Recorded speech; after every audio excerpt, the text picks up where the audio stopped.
Bonjour à tous et à toutes et merci pour votre fidélité et votre participation, toujours appréciée à ce colloque. J'attends d'ailleurs avec beaucoup d'intérêt votre partie du travail, c'est-à-dire quand vous allez participer au débat et poser des questions à nos intervenants. Jacqueline Rébibaud vous a déjà largement expliqué ce dont nous allons parler aujourd'hui. Alors, on va donc commencer avec ce panel. Je vois ici que quelqu'un a laissé un téléphone dont j'ignore à qui il appartient. Voilà, il n'y a pas de mauvaise surprise. Peut-on critiquer Israël? Pourquoi ne peut-on pas critiquer Israël? Critiquer une politique, un régime, une idéologie? Que critique-t-on quand on évoque Israël? Et qui critique Israël? Quelle finalité porte la critique d'Israël? La critique d'Israël est-elle légitime? On pourrait dérouler ces questions à l'infini. En 1983, dans les mois qui suivent le déclenchement de la première guerre du Liban, Alain Finkielkraut découvre avec sidération ce qu'il a appelé la réprobation d'Israël. L'Europe allait trouver le moyen de se déculpabiliser de la Shoah qu'elle n'avait pas encore affrontée et du colonialisme qu'elle voulait oublier en inversant la charge. Israël victime allait devenir Israël bourreau, les Palestiniens seraient désormais la nouvelle victime et le monde pourrait retrouver la paix de sa conscience. Dans ce grand fourre-tout expiatoire, on allait retrouver l'extrême gauche, les tiers-mondistes, les communistes et l'extrême droite. Au fil des années, Israël est devenu bien autre chose qu'un enjeu politique entre l'Est et l'Ouest, ou un enjeu économique et pétrolier entre les mains des pays arabes. Israël est devenu un sujet sur lequel il faut avoir une opinion. Israël est relativisé à sa dimension palestinienne. La critique d'Israël a aussi cette remarquable capacité d'évoluer au fil du temps pour s'adapter au goût du jour. Israël, ultime puissance coloniale et valet des Américains, dénoncé dans la cour de la Sorbonne en mai 68. Israël, symbole de détestation qui fédère les altermondialistes à Durban en 2001, quelques jours à peine après les attentats du 11 septembre. Israël, oppresseur photogénique qui va faire le miel de la presse. Israël qui s'entête à refuser la paix et à coloniser la Palestine et justifie toutes les condamnations des organisations internationales. Et la liste est loin d'être exhaustive. En 2005, la réprobation d'Israël a franchi un nouveau seuil. Près de 200 organisations palestiniennes décident de passer à la vitesse supérieure en fondant le mouvement du BDS. Diffamation, désinformation, délégitimation vont devenir boycott, désinvestissement, sanctions. Au prétexte de contraindre Israël à se conformer au droit international public, le BDS, agissant simultanément dans des dizaines de pays, va faire campagne dans la société civile, auprès des acteurs économiques, des syndicats, des universités, des milieux culturels et artistiques, pour isoler, affaiblir et délégitimer définitivement Israël. Il ne s'agit pas de promouvoir la paix, ni de résoudre le conflit, mais de mettre Israël au banc des nations. La parole libérée reprend et réveille les vieux réflexes antisémites, avec les conséquences que l'on sait. Cette mécanique de perversion des valeurs universelles, des droits fondamentaux, vise à épuiser Israël dans une course éperdue pour éteindre les incendies allumés sur tous les fronts, jusqu'à perdre la force et les moyens d'affirmer sa légitimité. Pour combattre cette machine, il faut d'abord la comprendre, l'étudier, la démonter, pièce par pièce. C'est ce que nous allons tenter de faire ce matin avec nos trois invités. Après leurs exposés, nous ferons donc une pause, puis après une rapide synthèse, c'est vous qui prendrez la parole pour des questions à nos intervenants. Et simplement, comme évidemment les journalistes, on le sait, ne sont pas maîtres de leur emploi du temps, Richard Darmon, qui va commencer le premier à nous présenter son exposé, m'a demandé simplement, juste après, de pouvoir échanger avec vous pendant une dizaine de minutes, parce que malheureusement, il sera obligé de nous quitter avant la fin de la matinée. Donc Richard Darmon, vous êtes journaliste à Gesher, anciennement à Modia. Vous êtes aussi journaliste à Israël Magazine. Vous signez des articles dans de nombreuses revues, principalement pour la presse juive européenne. Et vous vous êtes spécialisé dans le domaine de la géopolitique et de l'analyse des conflits au Moyen-Orient. Premier intervenant de notre colloque, c'est donc vous qui allez nous aider à entrer dans le sujet et à comprendre les structures et les thèmes qui articulent la délégitimation d'Israël. Bonjour, Bruchim Nimsaïm, et on est très content de vous voir si matinaux et si nombreux. Parce que quand on m'avait annoncé que je passais plus ou moins en premier, je me suis dit, bon, peu importe, ce qui compte c'est la qualité, c'est pas la quantité, mais je vois que les deux se rejoignent. Et bravo aussi pour ce 9e colloque, puisque sans faire d'extrapolation mystique, 9 c'est Emet, et que le parcours qui a été fait comme une échelle des 8 premiers colloques qui débouchent sur ce 9e, peut-être que ce 9e va justement récapituler toutes les vérités, toutes les réflexions qui ont été énoncées au départ, et vraiment col à cavode. C'est pas toujours qu'en francophonie on trouve des structures aussi actives et efficaces. Alors en ce qui me concerne, je crois que j'ai à peu près 35-40 minutes comme ça. Oui, à peu près, d'accord. Et je vais essayer de vous parler de 4 points dont je donnerai l'énoncé tout à l'heure. Mais je voudrais, pour nous mettre dans l'atmosphère de l'Israël bashing, simplement faire en introduction quelques petites citations, mais très rapides, sans commentaire. 8 citations que j'ai glanées ces derniers mois dans la presse internationale, pas seulement francophone. Voici comment le site Yahoo News a titré à propos d'un événement qui s'est passé au début de l'intifada, qu'on a appelé l'intifada des poignards, celle qui a commencé en octobre pendant la fête de Sukkot 2015. Et je ne fais que citer sans commentaire, finalement c'est pour nous mettre dans le bain quelque part. 4 Palestiniens tués dans des attaques anti-israéliennes au couteau. Le titre Yahoo News qui commente à sa manière donc des faits. L'agence Reuters emboîte le pas quelques jours après et elle titre donc dans ces telex, qui sont plus des telex mais des dépêches internet, les troupes israéliennes tuent 3 Palestiniens à Hébron, sans qu'on dise pourquoi, mais tout le monde sait pourquoi. C'est-à-dire qu'ils ont riposté à des agressions au couteau, mais ça le journal ne le dit pas, enfin l'agence ne le dit pas. CBS, même chose, et aussi repris par AP, l'Associated Press, qui toujours c'est la même période, peu importe les dates, ça a commencé donc en octobre, ça s'est étendu jusqu'en janvier, et là en fait on apprend comme titre « La police israélienne tue 3 Palestiniens supposés attaquants ». Et ensuite, en sous-titre, on apprend que ces policiers ont en fait blessé, ces attaquants avaient blessé 2 officiers israéliens et donc il y a eu 3 d'entre eux qui avaient été tués par la police. En novembre 2015, le New York Times, qui est pourtant un journal respectable, alors qu'une femme de 20 ans avait été tuée d'un coup de poignard donc à Tel Aviv, se demande aussi qu'est-ce qui s'est passé, puisque son titre dit ceci: un Israélien, 3 Palestiniens tués lors d'attaques sur la rive ouest.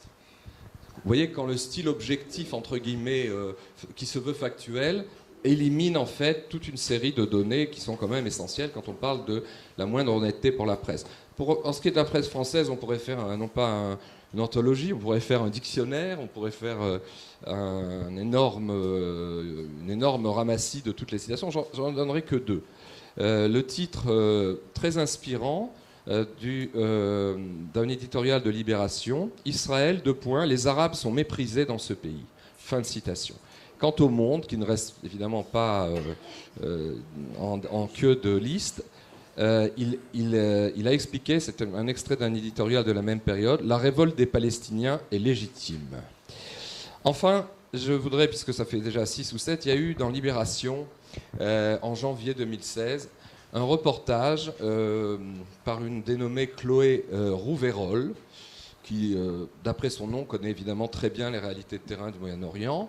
Et c'est pas que le nom, mais même si elle a fait un tour ici, elle titre un article extrêmement insidieux, mais très, je dirais, très ciblé. En Israël, virgule, les cadavres ennemis pris en otage. Et elle fait dans son analyse, qui est une sorte de reportage, le point sur le fait, ce sujet de polémique, qu'Israël n'a pas voulu tout de suite remettre les corps des terroristes tués, non pas pour faire souffrir les familles, mais parce que, vous le savez, les obsèques de ces gens donnent lieu à des manifestations violentes et sont des actes de nationalisme, disons, séditieux. Et donc, il y a eu toutes sortes de... Alors là, elle en profite, je n'ai pas le temps de le citer l'article, mais elle en profite, c'est un article qui fait 3 écrans, 4 pages, elle en profite pour montrer qu'en fait, tout son but, c'est qu'Israël utilise la mort de ces terroristes, qui en fait étaient des assassins, comme, si vous voulez, un moyen de pression sadique auprès des familles. Et quand on ressort de cet article, on est en fait assez dégoûté. Moi, au second degré, parce que ce qui m'a dégoûté, c'est que cette manipulation. Mais le lecteur qui ne connaît pas ressort dégoûté de Israël vilipendé, Israël mis au banc des nations parce qu'il utilise des cadavres pour faire chantage sur les familles. Et c'est insupportable. D'ailleurs, au passage, je parlerai tout à l'heure de la dignité ou de l'indignité des mots. Au passage, dans ces 4 écrans, il y a à peu près 7 à 8 fois le mot colonie, colonisation. Et donc, une fois qu'on utilise pour décrire certaines réalités controversées qui sont celles des territoires disputés, non pas des territoires occupés, la formule des territoires disputés date de François Mitterrand. Qu'on aime ou qu'on n'aime pas cet ancien président français, il avait eu l'honnêteté d'initier cette formule qui me semble beaucoup plus, non pas objective, ça n'existe pas, mais disons beaucoup plus honnête, les territoires disputés. Mais là, non.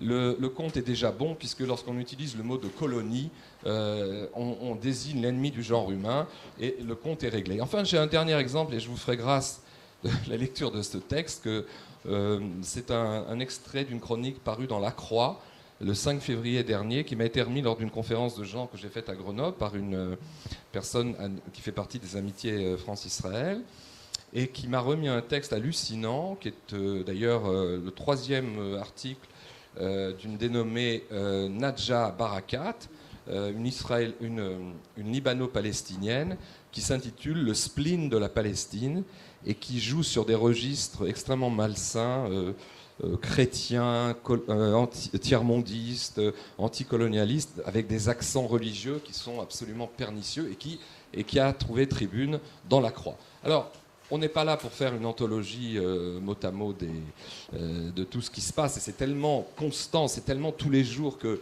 j'avais proposé, lorsque j'avais terminé ma collaboration au Jérusalem Post après 8 ans, dès 1996, j'avais proposé de créer une plateforme qui s'appellerait l'Observatoire de Jérusalem, et surtout l'Observatoire des médias, parce que je pensais que dans la lignée du groupe Caméra qui fait ce travail aux États-Unis à sa manière, il était nécessaire qu'en francophonie aussi, on crée un observatoire de ce genre. Bon, petit à petit, les choses se font, mais moi, je pensais que dès donc cette époque, ça fait assez longtemps, qu'il fallait faire un travail systématique, parce que, comme vous le savez, ce bashing, cet Israël bashing, cette délégitimation d'Israël s'opère pas seulement dans la presse, elle s'opère à tous les niveaux. Et malheureusement, je terminerai mon introduction en disant ceci, c'est qu'elle a des effets. J'ai ici sous les yeux un article publié déjà en 2011 dans la presse israélienne, qui fait état d'un sondage réalisé auprès de 8 grands pays européens sur l'antisémitisme, et qui montre que 43% des Européens, donc ça a été fait à chaque fois, ce sondage sur 1000 personnes dans chacun les 8 premiers pays européens, eh bien 43% des Européens sont persuadés que les Israéliens procèdent à un massacre et à un génocide des Palestiniens dans cette région. Et si vous voulez, c'était déjà le cas en 2011. On s'imagine que ces pourcentages ne vont pas vers la baisse. Alors, les 4 points que je vais faire rapidement, après cette plongée dans l'horreur quotidienne de l'Israël bashing, eh bien, ce sont, si vous voulez, premièrement, les structures et les thématiques de la délégitimation d'Israël. Deuxièmement, je m'attarderai un peu plus longtemps sur le cas particulier de l'Europe et de l'Occident, parce que ces structures, elles sont mondiales, elles ne sont pas seulement occidentales, mais il y a quand même un cas spécifique, surtout de l'Europe. J'essaierai de dégager, troisièmement, le pourquoi. En tout cas, mon explication. Je crois que les uns et les autres vont apporter leur contribution. Et puis, je dirai en conclusion, parce que je ne serai pas là cet après-midi, j'essaierai en conclusion de dire comment et pourquoi on peut lutter contre, proposer quelques idées. Alors, en ce qui concerne, si vous voulez, les structures et la thématique de la délégitimation d'Israël. Je voudrais citer une ligne directrice qui m'a beaucoup inspiré depuis longtemps. Je te suis très gré, Pascal, d'avoir, quant à toi, cité tout à l'heure Alain Finkielkraut, parce qu'en 1980, fin 82, après la première guerre du Liban, dans ce livre formidable qui s'appelle La réprobation d'Israël, il était le premier à dégager cette problématique. Et vous vous rendez compte, 82, ça fait du temps. C'est une génération.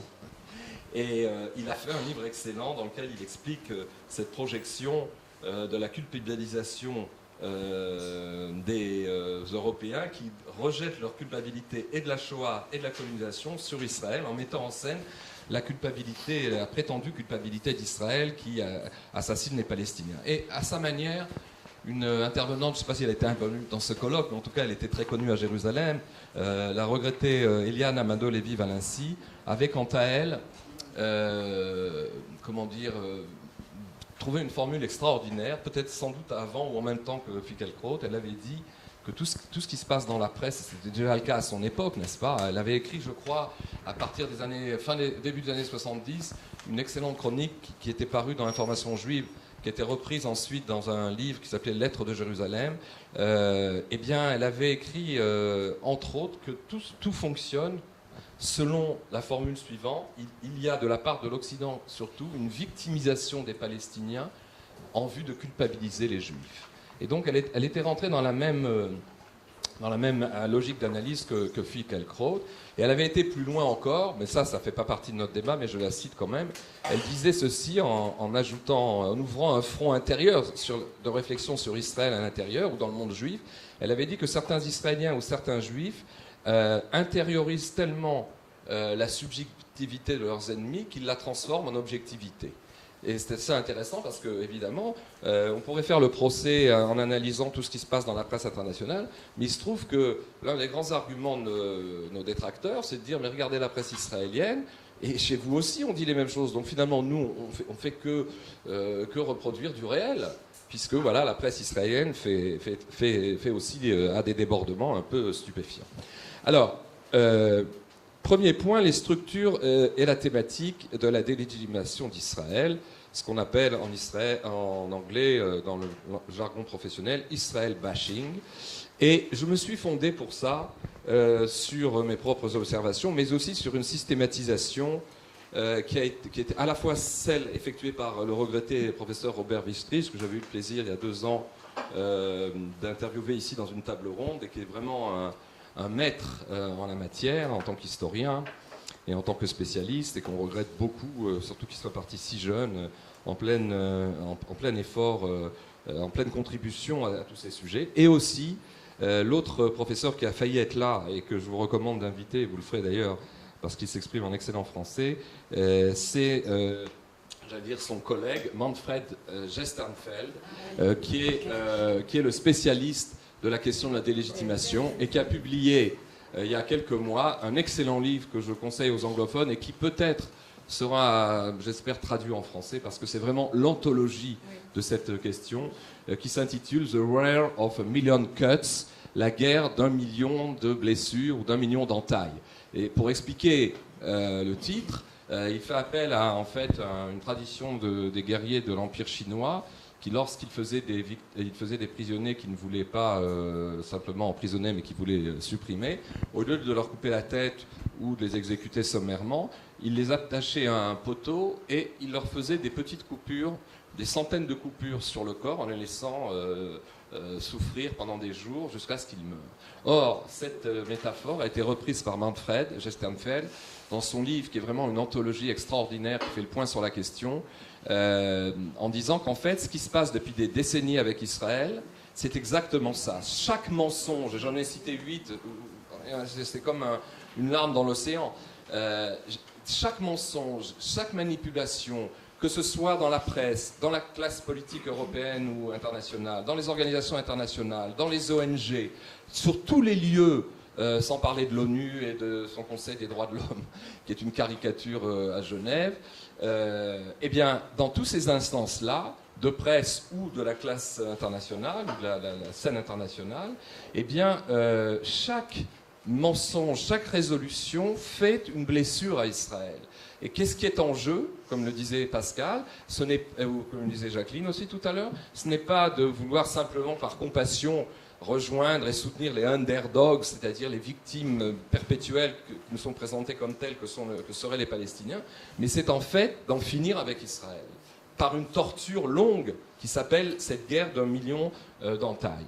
Et ce qui est extraordinaire, je ne vais pas faire le descriptif du livre, c'est que Manfred ici décrit très bien dans tous les univers, pas simplement dans ceux que je viens de citer, mais aussi dans les syndicats, au Vatican, dans différentes instances, comment s'opère ce travail, chacun avec sa spécificité.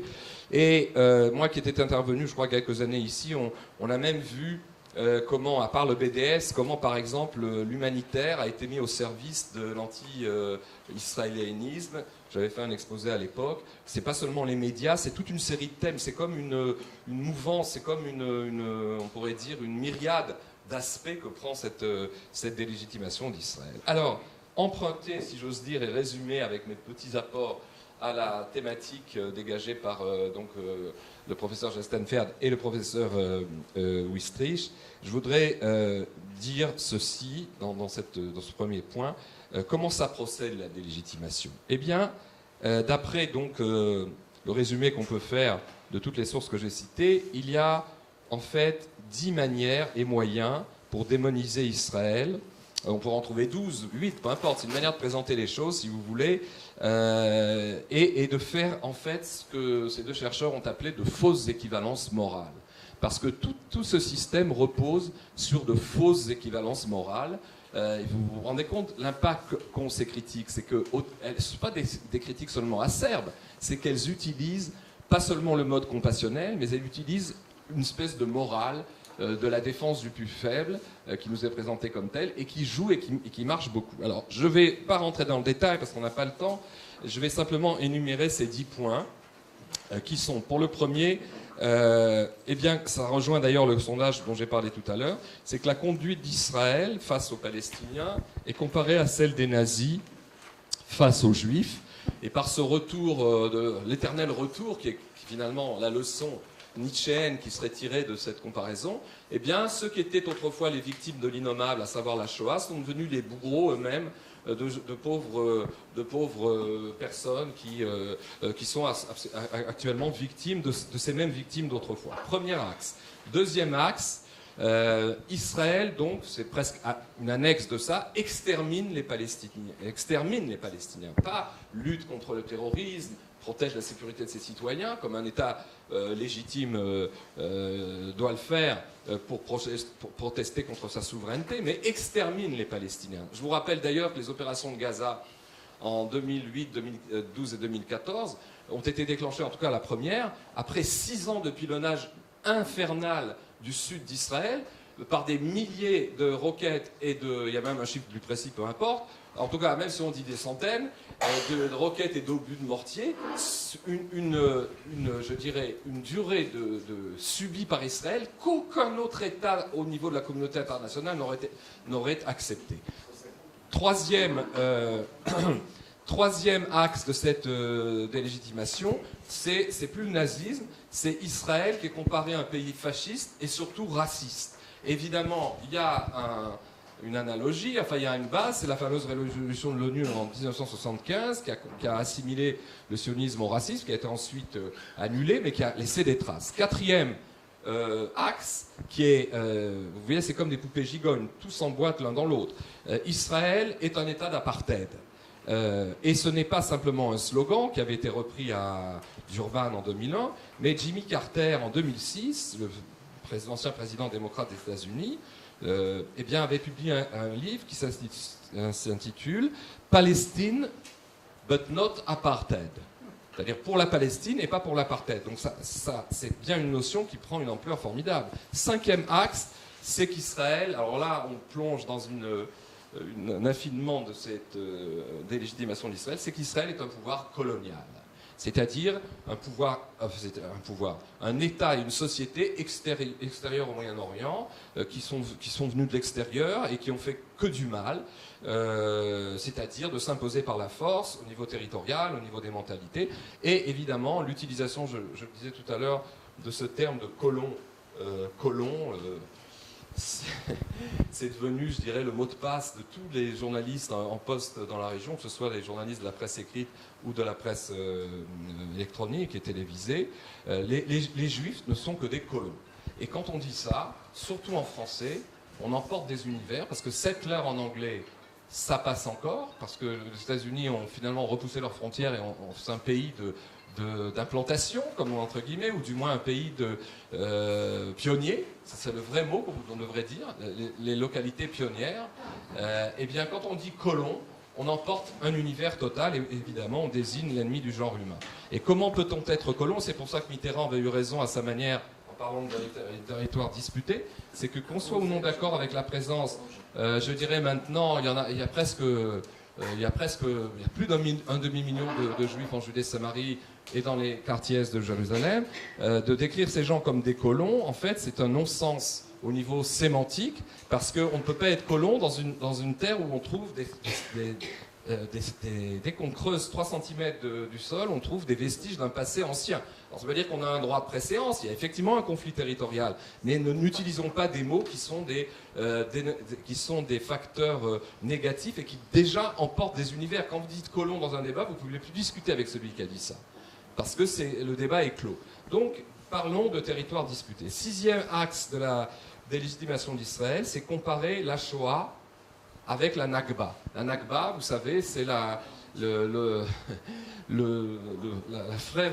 sœur jumelle en noir du Yom Ha'atzmaut israélien qui est fêté le lendemain, je crois le 16 mai, puisque les Palestiniens considèrent que la création de l'État d'Israël, c'est leur Shoah.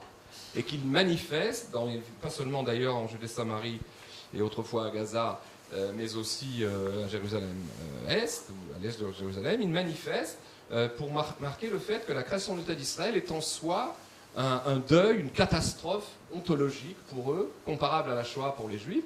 Et je voudrais dire en point de suspension qu'à partir du moment où il y a tout des forces politiques, pas seulement le leadership, mais aussi des masses qui interviennent dans les jours de la Nakba avec des drapeaux palestiniens sur territoire israélien souverain, ça montre que, si vous voulez, les chances de voir aboutir un dialogue de paix sont très minces, parce que quand vous considérez que l'Israélien est la source de votre catastrophe nationale, vous n'êtes pas prêt à partager une solution de paix avec lui. Cette Nakba qui est affichée comme l'équivalent de la Shoah pour les Palestiniens, ça montre bien, si vous voulez, c'est là le cœur de l'impasse du processus dit de paix, parce que en fait, il ne s'agit pas d'appliquer la formule de 2 États vivant côte à côte ensemble, mais c'est bien de vouloir que l'Israélien ne soit pas là. 7e axe de la délégitimation, c'est faire croire que Tsahal et les forces de sécurité israéliennes tirent volontairement et font volontairement des victimes collatérales, c'est-à-dire se servent du prétexte du terrorisme pour en fait procéder, justement, si ce n'est un génocide, en tout cas à des éliminations forcenées de civils et pas simplement de militants, comme ils disent, palestiniens. Et ça, c'est une donnée. Bon, j'ai fait moi-même une recherche très approfondie sur ce sujet pour une université française. Il y aurait toute une réflexion à faire sur le fait que c'est évidemment, encore une fois, une mise en scène et qu'au contraire, Tsahal, et oui, je le dis et je pourrais le prouver, mais je n'ai pas le temps, Tsahal est l'armée, de manière relative, parce que tout est relatif, Tsahal est l'armée la plus morale du monde, sur un théâtre d'opération extrêmement délicat qui prend, comme vous savez, des précautions inouïes pour ne pas faire des victimes collatérales. 8e axe ou moyen de cette délégitimation, ce sont les ONG internationales et étrangères, mais aussi israéliennes, qui servent, si vous voulez, de foyer d'alimentation à toute cette idéologie. Et on l'a vu au moment du rapport Goldstone, justement du comité des droits de l'homme de l'ONU, quand le brave, plus ou moins suspect, j'allais dire, dans ses intentions au départ, Goldstone, en fait, a fait un rapport qui a été adopté pour condamner Israël et l'accuser d'avoir violé les droits de l'homme lors de la première opération à Gaza en 2008, et qui s'était lui-même rétracté 6 mois ou 8 mois après, parce qu'il s'est aperçu que toutes les données sur lesquelles il avait fondé son rapport lui avaient été fournies par des ONG à la fois palestiniennes ou pro-palestiniennes, et aussi israéliennes pro-palestiniennes, qui étaient en fait des purs montages, et il s'est lui-même rétracté. Je crois qu'on n'a pas encore tiré les leçons de ce que ça signifiait qu'un commissaire mandaté spécialement par l'ONU se rétracte en disant non, mon rapport était faux parce que j'ai été induit en erreur. 9e axe de cette délégitimation, c'est le combat de la Palestine, entre guillemets, pour la Palestine indépendante, qui est sans cesse présenté dans les médias, j'allais dire, pas tellement internationaux, souvent européens, mais a fortiori français, et pour cause, parce que les médias français, avec les médias britanniques, sont les plus antivirulents contre Israël, d'ailleurs à cause de leurs passés coloniaux.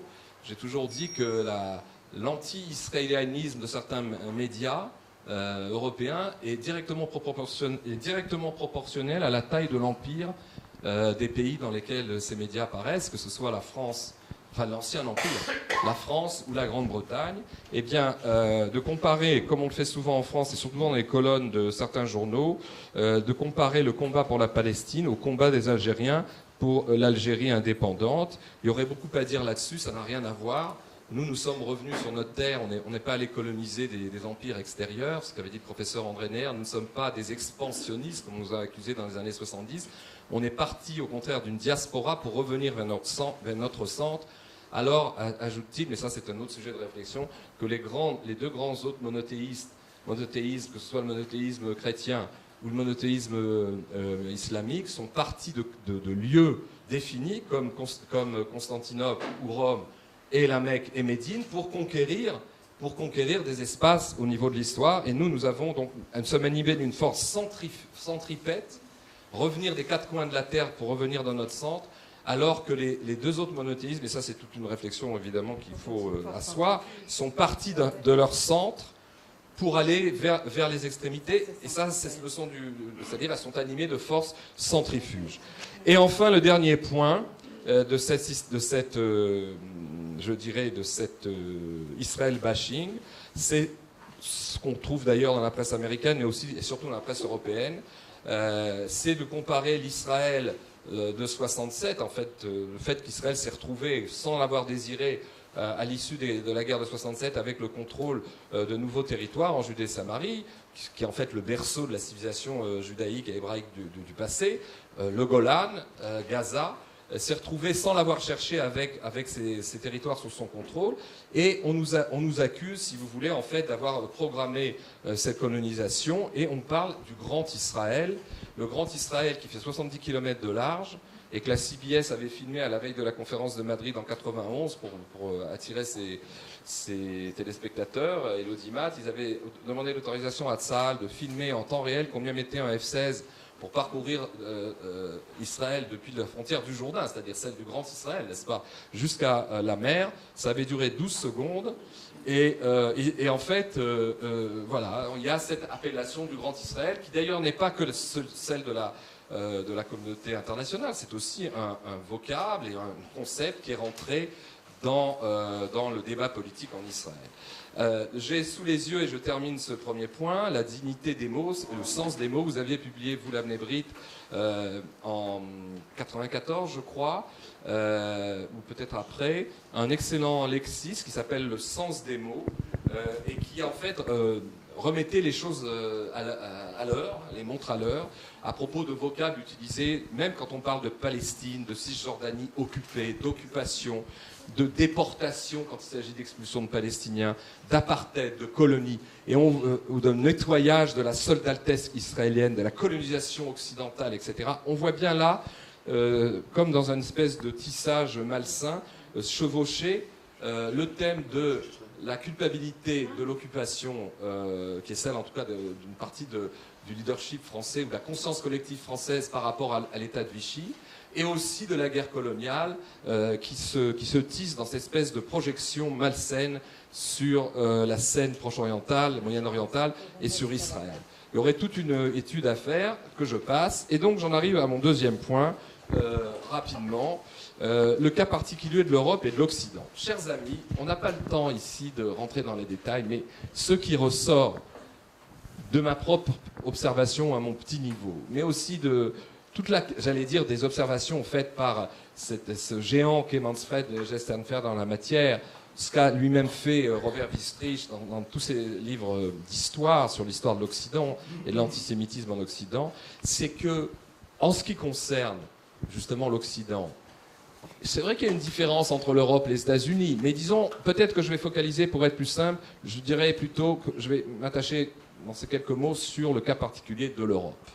Eh bien, il y a, et c'est quelque chose qu'il faut avoir présent à l'esprit, parce qu'autrement on pourrait devenir fou, si on n'a pas, je dirais, comme disait Pascal, il faut rentrer dans une réflexion fondée.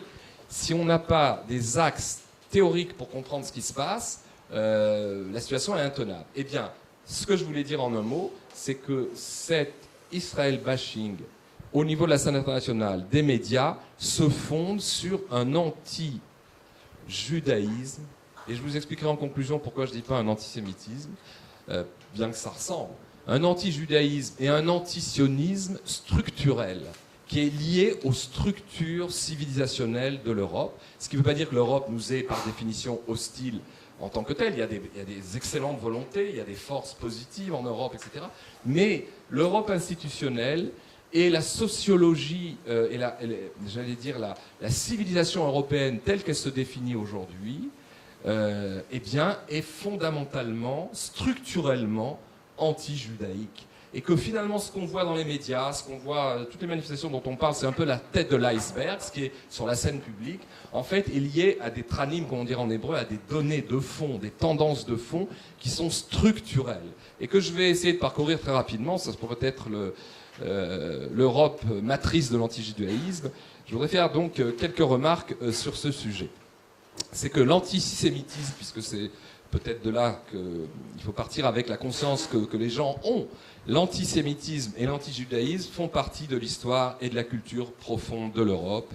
Et il y a dans la tradition juive, tout de même, sans comment dirais-je, faire d'extrapolation trop facile, il y a ce fameux Rashi qui est ramené dans la paracha Vaishlar, quand Yaakov quitte son oncle Lavan, après beaucoup d'efforts, parce que c'était pas du tout facile, après 22 ans de présence chez Lavan, il quitte donc pour revenir en Eretz Israël avec ses épouses et 11 des 12 tribus, ceux qui allaient donner les tribus d'Israël, sauf Binyamin, et il rencontre son frère Esav.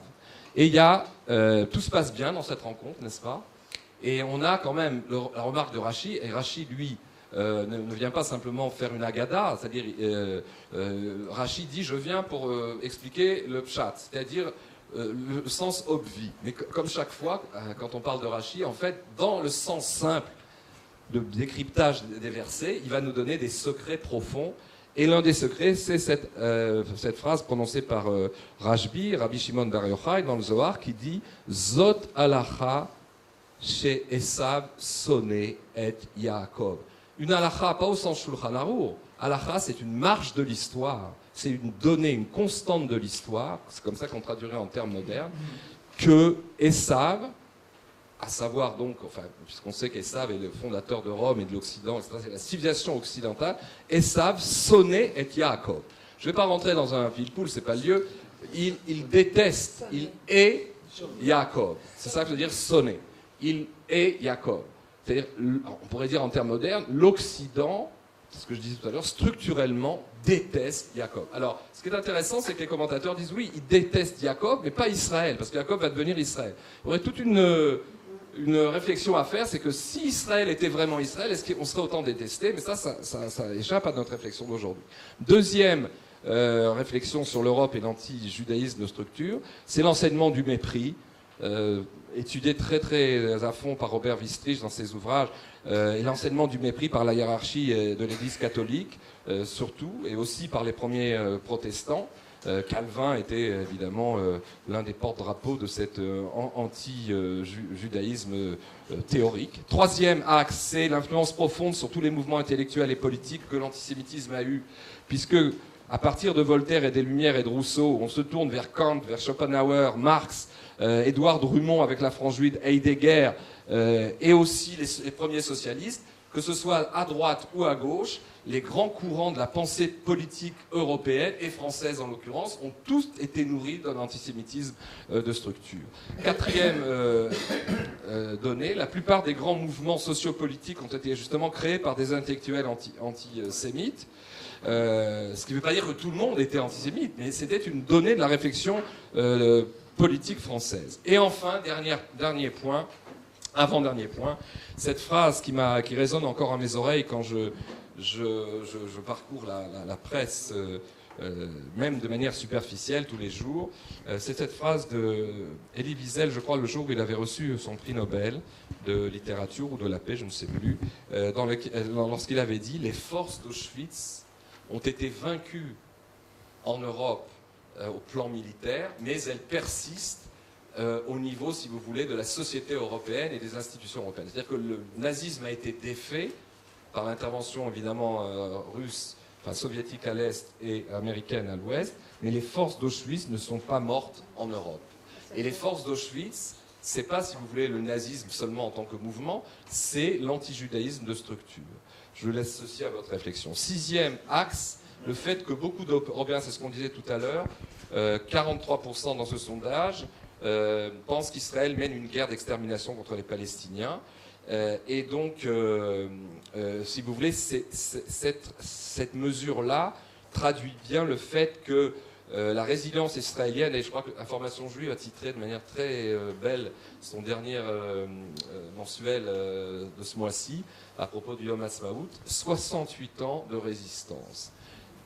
L'État d'Israël est la perpétuation dans cette partie du monde de l'esprit de la résistance, et on pourrait longuement en parler. Septième et dernière constante, l'Europe, si vous voulez, doit évidemment, et ça on arrive déjà vers mon troisième point, c'est-à-dire les causes, pourquoi c'est comme ça, eh bien l'Europe, en fait, a ce discours parce qu'elle satisfait aussi, j'allais dire, l'équation démographique, l'équation sociologique qui veut qu'il y a une progression énorme des populations islamiques, des populations qui se trouvent en Europe, et un problème qu'on n'a pas traité à son origine, et que si vous voulez, quand on fait cet Israël bashing, ça répond aussi à un besoin, j'allais dire pas seulement électoral. En France, par exemple, le poids de l'électorat musulman vaut 20 fois plus que le soi-disant vote juif, qui n'existe pas. Et par contre, le vote musulman, ça existe. Car entre autres, la fameuse initiative française dont on parle ces derniers jours, et surtout le vote français à l'UNESCO, s'inscrit bien dans un contexte préélectoral en France. Pas besoin d'aller plus loin, soyons clairs, les balbutiements du président Hollande et surtout du brave, Manuel Valls, interviewé par I24, et pas par le journaliste de I24, lui-même Paul Amar, mais par la journaliste de BFM, qui lui dit « Mais je ne comprends pas, vous condamnez pour la énième fois cette résolution de l'UNESCO, mais ça veut dire quoi, que l'Élysée ne dicte pas sa conduite au Quai d'Orsay ?» Et elle l'a épinglé, l'autre n'a rien répondu, Valls n'a rien répondu parce qu'il n'y avait rien à répondre. Il condamne cette résolution en disant que c'était une erreur. Mais comment on peut commettre des erreurs pareilles? C'est de la stratégie de marketing politique, tout simplement. Conclusion, je citerai ce mot traduit de l'anglais du chercheur américain en sciences politiques Andrei Markovits, qui a dit ceci: « L'Europe vit une relation non résolue avec son passé qui prend une place considérable. Cette façon constante de faire une analogie entre les Israéliens et les nazis vient vraiment des tripes européennes. C'est évidemment une double effronterie. En procédant de la sorte, les Européens s'absolvent d'eux-mêmes de leur propre histoire, c'est-à-dire de la colonisation et de la collaboration, pour certains d'entre eux, avec le nazisme. En même temps, ils réussissent à accuser leurs anciennes victimes de se comporter comme des pires criminels. » Et je voudrais, en ultra-conclusion, je n'ai pas le temps ici de montrer en quoi la politique européenne, la politique pro-arabe et surtout pro-palestinienne de l'Europe est erronée, parce qu'elle repose sur aussi toute une série de dérives, peut-être dans le débat si vous avez des questions. Et je voudrais vous lire la page de garde Et je ne manque pas de le faire parce que je trouve que c'est essentiel justement pour nous armer. Parce que tout à l'heure, vous allez examiner longuement cet après-midi avec quels moyens il faut lutter. Est-ce qu'on peut lutter contre, comment lutter contre, etc. Moi, je pense que le premier niveau, pour des gens comme nous, comme vous, qui avaient les moyens de lire, de réfléchir et qui ne veulent pas se laisser faire, c'est justement de se renseigner, d'approfondir la réflexion structurelle. Or, il ne se passe pas une seule conférence, même si le thème est différent, que je fais beaucoup de conférences en Europe depuis 4-5 ans, surtout ces 2 dernières années, il ne se passe pas une seule conférence, qu'est-ce que soit le thème, et a fortiori aujourd'hui, sur un thème comme celui-là, où je ne cite pas un livre essentiel qui calme le jeu au niveau de notre réflexion et qui nous donne à respirer, parce que c'est vrai que quand on devient spécialiste de ce problème, des fois on est étouffé et on suffoque par le scandale de toutes ces manipulations. C'est le livre écrit et publié plutôt en 2007 par le psychosociologue français Jean-Claude Milner, qui déjà s'intitulait en 2007 « Les penchants criminels de l'Europe démocratique ». Il ne va pas par 4 chemins, et ce livre est essentiel pour calmer le jeu, c'est-à-dire calmer notre pouls qui s'excite au vu de toutes ces analyses, et puis de nous donner une structure et une grille de compréhension. Je vous recommande vivement, si ça vous intéresse certains, sans recopier sur ma dictée, vous pouvez le photographier avec votre portable tout à l'heure, et je vous lirai, pour finir ce point, je vous lirai les 3-4 paragraphes très courts, rappelés en page de garde, qui vous mettront c'est pas que j'en fais la promotion, j'ai aucun dividende sur les ventes de Milner, surtout chez Verdier, un livre qui vaut 12 €, c'est pas du tout mon problème, mais c'est tellement l'essentiel. Ça fait trois fois que je lis ce livre, je l'ai relu ce printemps, et je suis stupéfait du fait que tout est dit là-dedans. Si vous lisez le livre de Manfred au niveau, disons, de l'analyse ontologique et ce livre-là, après, ça, si vous voulez, ça calme le jeu et ça donne des ustensiles essentiels pour comprendre le problème. Voilà ce que dit Milner en quelques mots, et je cite. « Dans l'espace que dominait Hitler, c'est-à-dire la quasi-totalité de l'Europe continentale, l'extermination des Juifs a été accomplie. Ce que les experts politiques depuis 1815 en Europe tenaient pour un problème difficile à résoudre, la question juive, avait du même coup disparu, en fumée. Les choses sérieuses pouvaient alors commencer pour l'Europe. Aujourd'hui, le chemin est parcouru. L'Europe est présente au monde au point de s'y arroger des missions, une entre autres, faire régner la paix entre les hommes de bonne volonté. De ces derniers, cependant, et malheureusement, les Juifs ne font pas partie. C'est qu'ils portent en eux la marque ineffaçable de la guerre. L'Europe, héroïne de la paix en tout lieu, ne peut que se défier d'eux, où qu'ils soient, c'est-à-dire en Europe même ou en Israël. Elle ne peut qu'être profondément anti-juive. Les porteurs du non-juif, Shem Israël, le nom en tant que NOM, bien sûr, les porteurs du non-juif devraient s'interroger. Depuis l'ère des Lumières, ils s'étaient pensés en fonction de l'Europe. Or, la persistance du non-juif au travers de l'histoire, la continuité des haines qu'il soulevait, tout cela devait trouver une explication dont les termes sont acceptables pour l'Europe.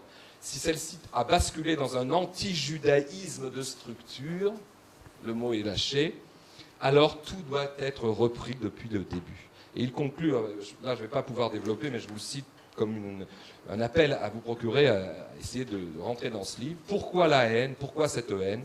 Parce qu'en dernière instance, le non-juif, c'est-à-dire Shem Israël, la civilisation juive, la société israélienne, on pourrait dire par extension, c'est pas écrit, mais lui parle du non-juif, dans ses continuités, rassemble les 4 termes que l'humanité de l'avenir, c'est-à-dire l'Europe post-moderniste, souhaite vider de tout sens, hommes, femmes, parents, enfants. Bon, c'est une ouverture, si vous voulez, sur le fait, que l'Europe du mariage pour tous, quand on gratte et quand on analyse l'Europe du mariage pour tous au niveau du thème civilisationnel, du thème sociologique, c'est une valeur antinomique totale par rapport aux valeurs véhiculées par le peuple d'Israël, que ce soit en diaspora, mais surtout en Israël. Et il y a donc en fait, au-delà des questions, parce qu'on dit souvent, oui, mais il y a la politique pétrolière de la France, il y a la tradition historique du Quai d'Orsay. Bien sûr, ça c'est un peu, si vous voulez, c'est ce qu'on dit dans les journaux. Mais ce qui est extraordinaire dans cette analyse, celle de Gerstenfeld, du professeur, comme celle de Milner, c'est que là, on touche du doigt les données de fond. Pourquoi c'est comme ça? C'est qu'il y a, si vous voulez, une antinomie, un télescopage, si je puis dire, entre les valeurs véhiculées par la civilisation d'Israël, ce qu'il appelle, lui, le nom d'Israël, et les valeurs aujourd'hui, pour prendre deux exemples, la famille, le mariage, le mariage pour tous, mais aussi, ce qui ne veut pas dire qu'en Israël, il n'y a pas aussi des minorités aberrantes, mais bon, ça fait partie de, disons, c'est pas ça qui donne le ton. La gay pride, ça existe, mais c'est pas ça qui donne le ton. Pour l'instant en tout cas. C'est vrai qu'il y a des dangers, mais ce n'est pas le problème. En tout cas, il y a ça, et aussi par exemple le fait que l'État d'Israël, dans le contexte du Moyen-Orient, est obligé de vivre, et c'est ce qu'avait dit, j'ai interviewé 2 fois l'ancien ministre de la Défense, Ya'alon, qui avait dit que nous serons encore obligés de vivre l'arme au pied pendant longtemps encore, vu l'environnement du Moyen-Orient, surtout depuis que les prétendus printemps arabes sont transformés en hiver islamique, et donc forcément, on va être contraint à vivre l'arme au pied. Et forcément, cette valeur de la défense de la frontière, avec un drapeau, une jeunesse qui vit dans Tsahal, chacun à sa manière, mais le fait que Tsahal soit le creuset, disons, de la nation d'Israël, ce sont des valeurs qui sont complètement contradictoires, qui télescopent les valeurs européennes, où on parle de supranationalité, etc., bien que maintenant il y a un retour de bâton. Donc, alors j'ai en fait traité le pourquoi. On pourrait dire, pour traiter parce qu'il faut que je finisse, 3-4 têtes de chapitre de ce point, est-ce qu'il y aurait une explication ontologique, historiosophique, comme dirait Manitou, à cet anti-judaïsme de structure? Alors, est-ce que c'est la logique un peu, j'allais dire, pessimiste de la fameuse remarque du prophète Bilam lorsqu'il regarde le camp d'Israël sous ses yeux, alors qu'il était envoyé pour maudire, et qui dit cette fameuse phrase: Am levadad yishkon, bebagoyim lo yitrashev. Ce peuple résidera solitaire dans l'histoire, sous-entendu, et il ne se mélangera pas aux autres nations. Alors est-ce que ce n'est que cet ostracisme, cet Israël bashing, ce serait que l'application contemporaine de cette formule fatidique qu'aurait prononcée Bilam? Je laisse ça à la réflexion. Israël seul face aux nations.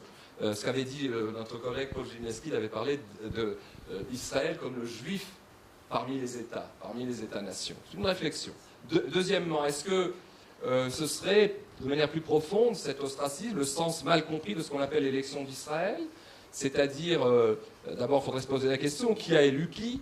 Est-ce que nous sommes là avec des droits ou plutôt des devoirs? Et qu'est-ce que signifie la formule, souvent revenant dans le Tanakh, que nous sommes, en tant que peuple, nous avons vocation pour devenir Goy Kadosh, et Mamlechet Kohanim.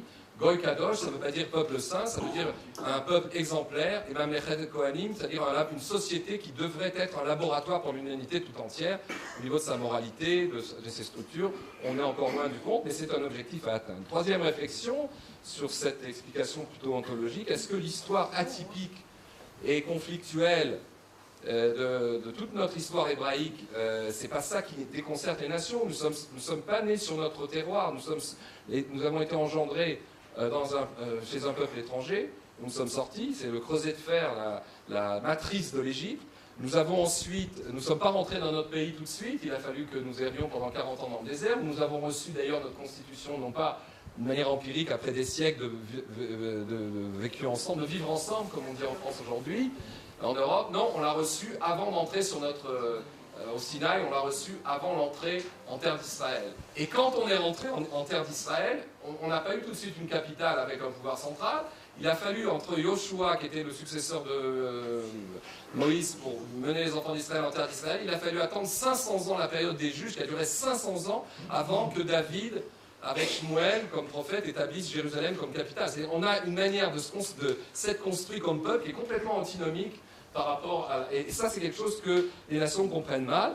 Enfin, je dirais, il y a un autre élément plus facile à comprendre, le retour d'Israël, le retour à ses valeurs, le retour à sa terre, le retour à sa civilisation, qui s'opère sous nos yeux depuis plus d'un siècle, et que l'on soit un véritable miracle, en fait, interroge la civilisation d'Occident, et particulièrement, j'allais dire, les chrétiens parmi eux, parce que de juifs considérés comme le peuple du livre, détenteurs de l'Ancien Testament, je dis toujours, quand on parle de l'Ancien Testament, on est 2 fois enterré. On est un testament, mais aussi ancien. Et donc, tout d'un coup, de ce peuple mort, ou simplement l'ivresse, on est devenu des juifs terrestres, des juifs qui sont capables, si vous voulez, de construire une armée, de se défendre. Et ça pose un problème, justement, structurel par rapport à l'Europe. C'est-à-dire le juif redevenu un corps, une société qui se défend, c'est une antinomie par rapport à certains dogmes chrétiens. Et je terminerai en disant la chose suivante. Je n'ai pas parlé de comment, pourquoi on pourrait, j'ai au moins indiqué une piste, c'est que oui, il faut lire, il faut se documenter. On ne peut pas simplement riposter au jour le jour aux aberrations de la presse. Il faut essayer de comprendre les structures.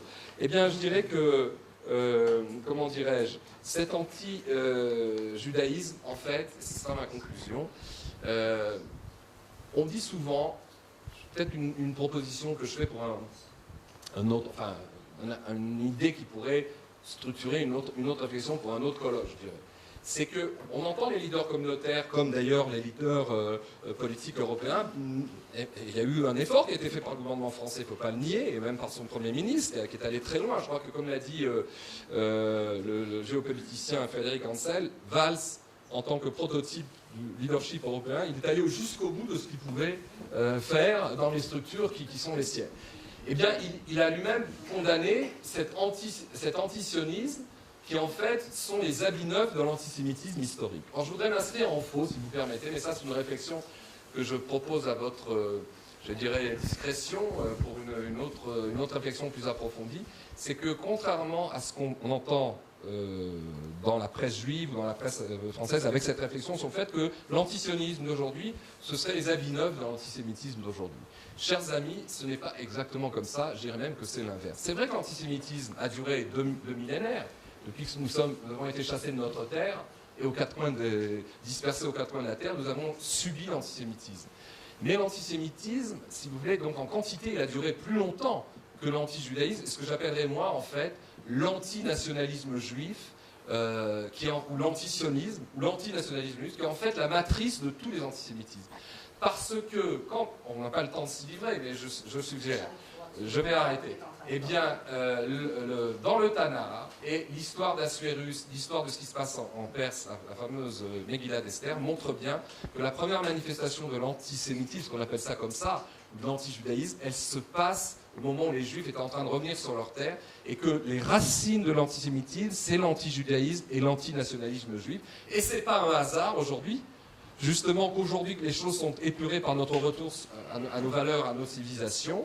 Yaakov est en train de devenir Israël, avec tous les conflits que ça crée et en Israël et à l'extérieur. Ce n'est pas un hasard si justement on commence à découvrir que non pas l'antisionisme d'aujourd'hui, ce sont les habits neufs de l'antisémitisme, mais que, si vous voulez, les clipotes, comme on dirait, c'est-à-dire les apparences sont en train de tomber. Le cœur de l'antisémitisme, c'est l'antisionisme, le fait qu'on refuse à Israël d'être un peuple, nation, qui a droit à une terre, et ça a des racines très profondes. Je dirais une dernière chose, c'est que dans la charte de l'OLP, comme dans la charte du Hamas, il y a un paragraphe commun, qui est presque le mot pour mot le même, c'est que, et ce qui explique d'ailleurs pourquoi ces deux composantes du mouvement national palestinien ne veulent pas du tout reconnaître le Hamas, on le sait, puisqu'il ne veut même pas reconnaître l'Israël dans ses frontières d'avant 67. Mais le Fatah aussi refuse, on l'a entendu dernièrement de la bouche d'Abou Mazen, refuse à tout moment et répète qu'il refusera, s'il y a un traité qui se signe un jour, de reconnaître le caractère juif de l'État d'Israël. Pourquoi ? Parce que dans ces deux constitutions, dans ces deux chartes,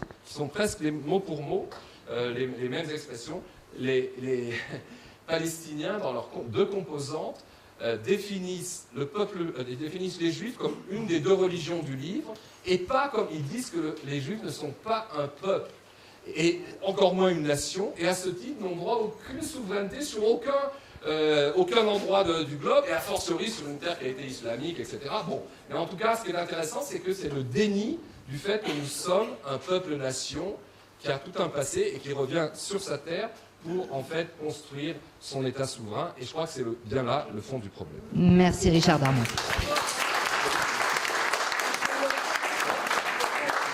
Bien, alors écoutez, là je crois effectivement qu'on a matière à réflexion. Malheureusement, on est aussi obligé de tenir compte des impératifs de temps. Donc je tiens encore à remercier Richard pour sa véritable performance. Je pense que de toute façon, il y a aussi dans ce qu'a dit Richard des éléments qui alimenteront le débat cet après-midi. Donc je crois que en fait la partie débat réel, en fait, on la gardera pour cet après-midi. On va libérer notre ami Richard pour la suite de ses occupations professionnelles et journalistiques. Et nous allons maintenant continuer, passer à notre deuxième intervenant, maintenant que la problématique devient à la fois claire et exposée dans sa complexité.